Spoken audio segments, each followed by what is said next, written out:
Над 30 цртежи изработени во тушна хартија се дел од првата изложба на цртежи од традиционална виничка архитектура.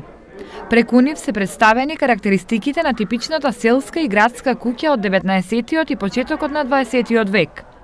Автор на изложбата е Петар Намичев, кој проектот го дефинира како своевиден апел до институциите за преземање на поголема грижа и заштита на културното наследство. Кај нас многу не се обрнува внимание, но имаме на богато културно наследство, не само Виница, туку и цела Македонија.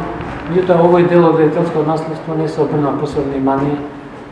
Во последните години има некои проекти кои што ги зачуваат, да речеме, само фасадите, меѓутоа шминката не е доволна да се сочува и целиот објект, по градовите, а по селата по уште помалце.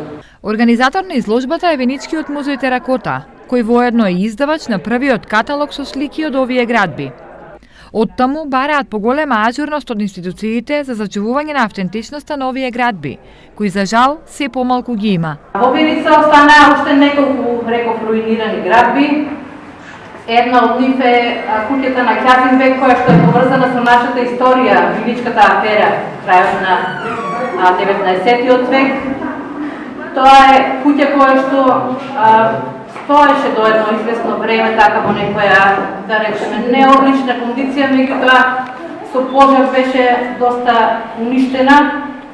Среќа што имаме ние документација направена од Националниот конзерваторски центар, па оваа куќа може да се реконструира, реставрира. Изложбата е поставена во просториите на галеријата Венеција, а виничани можност да ја погледнат ќе имаат во следните 2 недели.